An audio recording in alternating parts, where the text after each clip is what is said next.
সত্যি সামনে আসতেই আদ্রিতকে ধরে উচিত শিক্ষা দিল আকাশ। সম্পূর্ণ জানতে ভিডিওটিতে একটি লাইক করে দেখতে থাকো। গল্পের শুরুতেই দেখা যায় শুভ তো পুজো দিয়ে চলে এসেছে বাড়িতে। এরপর ঠাম্মি বলে, শুভ তুই খুব ভালো কাজই করেছিস, এই সময় দাঁড়িয়ে পুজো দিলে মন ঠান্ডা হবে। ঠিক তখনই সবাইকে প্রসাদ দিতে থাকে আর ঠাকুরের আশীর্বাদী ফুল কপালে ছুঁয়ে দিতে থাকে। পুরবীর কাছে যখন গেছে শুভ, পুরবী খুব রিয়াক্ট করতে থাকে আর রাগ করে সোজা ওপরে চলে যায়। আর ঠিক তখনই সেবন্তী বলে, এই সব কিছুর জন্য কিন্তু তুই দায়ী শুভ। কি দরকার ছিল বলতো এই জিনিসগুলো করার? তুই তো তুলি আর সমিতের সম্পর্কটার কথা জানতিস, তাহলে আগে থেকেই বলিসনি কেন? চুপ করে কেন ছিলিস? আর তখনই শুভ বলে, মা আমি কি বলতাম বলো তো? আমি তো এটাই বুঝতে পারছি না যে আমি কি বলতাম। সমিত তো বড় হয়েছে, ওর নিজস্ব চিন্তা ভাবনা, ভালোবাসা, ভালো লাগা সব কিছুই আছে। এর মাঝখানেই তখনই পুরবীর কথাই বারবার বলতে থাকে সেবন্তী, আর দুজনা মিলে, রঞ্জিনী আর সেবন্তী মিলে ওপরে চলে যায়। এর মধ্যেই চলে এসেছে ডোনা। ডোনা এসে শুভকে আরও উস্কে দেয় আর বলে, দেখেছো তো দিদিভাই, সব সময় এত পারফেক্ট হওয়ার চেষ্টা করো তুমি, তাও দিনের শেষে তুমিই খারাপ। শাশুড়িরা কখনোই মায়ের মতো হতে পারে না। এই কথাটাকে মেনে নিতে শিখতে হবে আমাদের মেয়েদেরকে। এরপরে শুভ ভাবে, আমি কি এমন করলাম? বাড়ির সবাই আমাকে ভুল বুঝছে, কিন্তু কেন?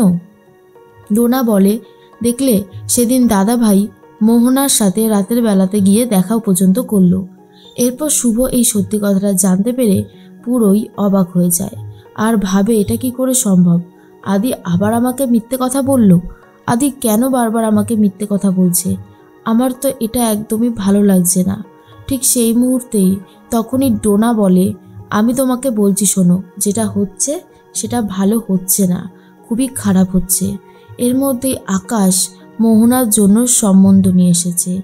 আকাশ সম্বন্ধ নিয়ে এসে মোহনাকে ডাকাডাকি করতে শুরু করে আর বলে, এ হলো রাজ, এ এখানেই থাকে আর অনেক ভালো একটা ছেলে, রিসার্চ করছে। দেখ তুইও তো একজন ডাক্তার, তোদের দুজনের মিল হবেই হবে। এর মধ্যেই রাজের মা বলে, এদিকে এসো তো মা। মোহনাকে দেখে বলে, আমার ছেলের সাথে তোমাকে ভালোই মানাবে। মোহনা খুব রেগে যায় কথাটা শুনে আর বলে, দেখুন আপনাদেরকে ঠকানোটা একদমই উচিত হবে না। আমি কিন্তু অন্য একজনকে ভালোবাসি, আমি এই বিয়ে করতে পারবো না। এরপর সম্বন্ধটা চলে যায়।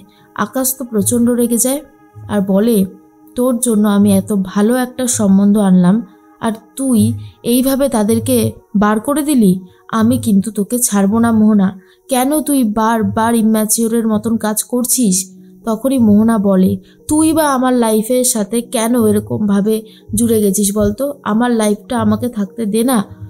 আকাশ তখন বলে, তুই কি একটা বিবাহিত ছেলেকে বিয়ে করবি ভাবছিস? সেটা কি কখনো হয়? সেটা কখনো হয় না।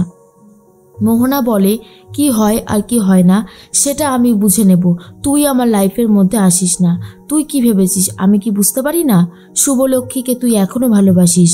বিয়ের মণ্ডপ থেকে শুভলক্ষ্মী উঠে গেছিল তার বরের জন্য, কিন্তু তারপর থেকেই শুভলক্ষ্মী যখনই ডাকে তুই তখনই চলে যাস। যখনই ওদের বাড়িতে কোনো নেমন্তন্ন থাকে তুই অবশ্যই যাস। আমি সবটা বুঝি রে দাদা। আকাশ সব কিছু সহ্য করতে না পেরে মোহনাকে ঠাস করে চড় মেরে দেয়। সুনন্দা তখন বলে, এটা তুই কি করলি আকাশ? ছোট বোনের গায়ে হাত তুললি? আকাশ তখন বলে, এই হাত তোলাটা অনেক আগেই জরুরি ছিল মা। এটা যদি অনেক আগেই করতে পারতাম তাহলে হয়তো মোহনা একটু হলেও বদলে যেত। এর মধ্যেই মোহনা তো খুব রেগে যায় আর নিজেকে শেষ করার কথা ভাবে। আর এর মধ্যেই শুভ ভাবে, আদি আমাকে এইভাবে মিথ্যে কথা বলল। কি লোকাচ্ছে আদি আমার থেকে, যেটা আমাকে বলা যায় না? সত্যিটা তো আমাকে জানতেই হবে। এইভাবে তো চুপ করে থাকা যাচ্ছে না। এর মাঝখানেই আদ্রিত চলে এসেছে শুভর সাথে কথা বলতে আর বলে, শুভ আমি শুনেছি মেজকাম্মা বলেছে ছোটো কাম্মা নাকি তোমার সাথে খুব খারাপ বিহেভিয়ার করেছে। দেখো তুমি এসব নিয়ে মাথা ঘামিও না। আমি বলছি তো আমি তোমার সাথে আছি, তুমি একদম এসব নিয়ে ভাববে না। শুভ তখন মনে মনে ভাবে, আদি তুমি যেটা করছো তার জন্য আমার আরও বেশি কষ্ট হচ্ছে।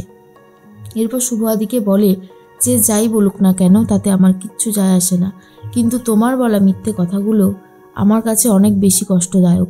তুমি আমাকে ঠকাচ্ছ না তো আদি? কেন সত্যিটা সবাইকে বলতে পারছো না? কি এমন চেপে রেখেছো? কিন্তু আদি শুভকে বলতে পারে না। এরপরে মোহনা যখন নিজেকে শেষ করার চেষ্টা করে তখন সুনন্দা এসে বলে যে আকাশ মোহনা সুইসাইড করেছে। মোহনা যে একা না, মোহনার গর্ভে সন্তান রয়েছে। আকাশ বুঝতে পেরে যায় যে এই সন্তানের বাবা আদ্রিত ছাড়া আর কেউ হতেই পারে না। এরপর আদ্রিতকে কোনো কিছু বলার সুযোগ না দিয়েই আকাশ আদ্রিতকে মারধর দিতে শুরু করে আর বলে, তোমাকে আমি ছাড়বো না। আমার বোনের এত বড় সর্বনাশ করার জন্য আজ তুমি উচিত শিক্ষা পাবে। এই বলেই ভীষণ মারধর দিতে থাকে।